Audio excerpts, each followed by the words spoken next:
My daughter is moving into her first apartment this weekend, and this is the curry chicken recipe she'll be using when the craving hits. I'm going to make myself a very quick lunch, but first I had to go pick some thyme. Added to my seasoned chicken here. I have 1.5 pounds of boneless thighs that I cut each into about 4 pieces, seasoned with 1 plum tomato, 1 scallion, a quarter of a large onion, hot pepper, half teaspoon salt, black pepper. I'll add the thyme sprigs in and I'll marinate it for a few minutes while I get the pot ready. And I like using a lot of thyme, freshly picked from the garden. Trying a new curry powder today. A friend uses this and his curry chicken was excellent. So I bought it on Amazon for $9.99. We'll give it a try. Of oil to cover the bottom of the pot. A few slices of onion. I'm keeping it very simple today. This is for anyone who wants to make curry chicken for the first time. Once the onion is brown on the edges, I'll add in the curry powder. The curry that our friend sent was heavy on the curry. It's also a bright yellow, so I know he added turmeric in. Give it a mix. And I'm not adding hot pepper at this point because if you're a beginner, you probably don't know about spicy yet. If you do add hot pepper here, if you have green seasoning, add about 2 tablespoons here. This is for the beginners. It is essential to cook this curry at this point until it's grainy and fragrant. Add it in about half cup of water. Just let it cook. The heat is on medium. If it's too high for you, medium low. Curry has separated from the oil. Add in your seasoned chicken. If you have green seasoning, if you're that advanced, add about 2 tablespoons to the chicken.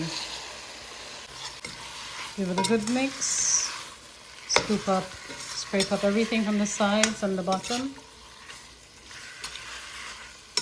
If you want to add a potato, get your potato ready. Still on medium heat, cook it uncovered for 5 minutes, stirring occasionally. This is about 6 ounces after peeling. Give it a mix. Remember, this is boneless chicken, so it will take less time. So we cut the potatoes thinner than usual. Cover, reduce the heat to low, or somewhere between medium and low, and allow the chicken to cook low. Let's do low. Allow the chicken to cook in its own juices. We'll see if it releases a lot of liquid. We want it to cook in that liquid versus adding a lot of water. Our friend says that once chicken cooks in its own liquid, it's tastier. Only a few minutes has elapsed. I'm adding another teaspoon of salt to allow the flavors to penetrate the meat. You need to add salt gradually throughout the process, rather than at the end or just at the beginning. Forgot the garlic. Never too late to add it. About a tablespoon, or for your preference. I'm going to move it on my medium, not the smallest, but somewhere between the small and the medium burner, and allow it to cook. And it's on medium-low heat there. Allow it to cook low and slow for best results. About 14 minutes has elapsed. It has begun, or it's released, or has released its natural juices. And I'll just give it a stir and allow it to continue to cook. At any point it begins to stick, just add maybe a half cup to 1 cup of water.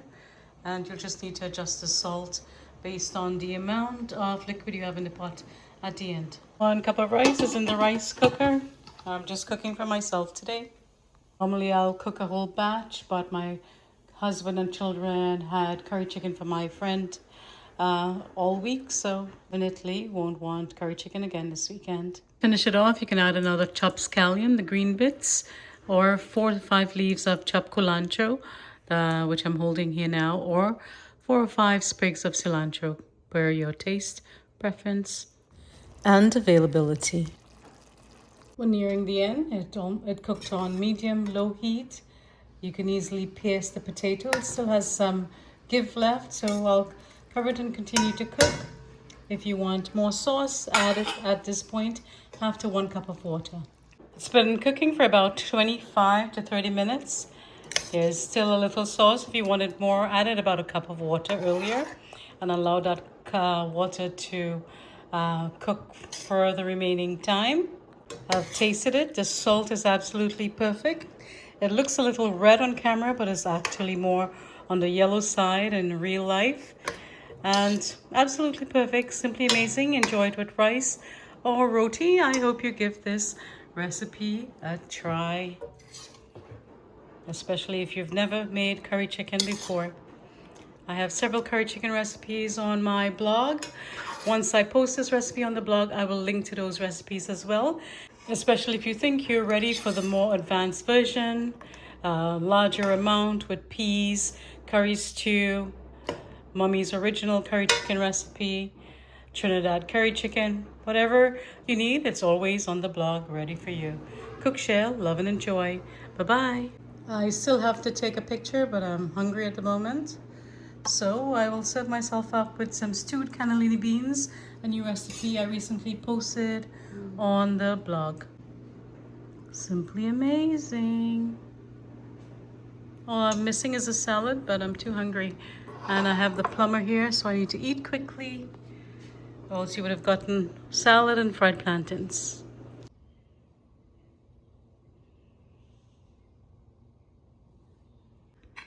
Trying to take a quick bite. The plumber is plumbing. And that's all there is to it, my sweet friends. So absolutely amazing. It'll be perfect your first time. Tasty, small batch curry chicken. Bye-bye. Perfect if you're now learning to cook, single or cooking for only one or two, you are a busy student, or need a quick and tasty weeknight dinner. All the flavors of your traditional curry chicken in less time, no green seasoning required. And you won't have a lot of leftovers for the next 7 business days. Until next time, stay safe, be well, cook, share, love, and enjoy. Bye-bye.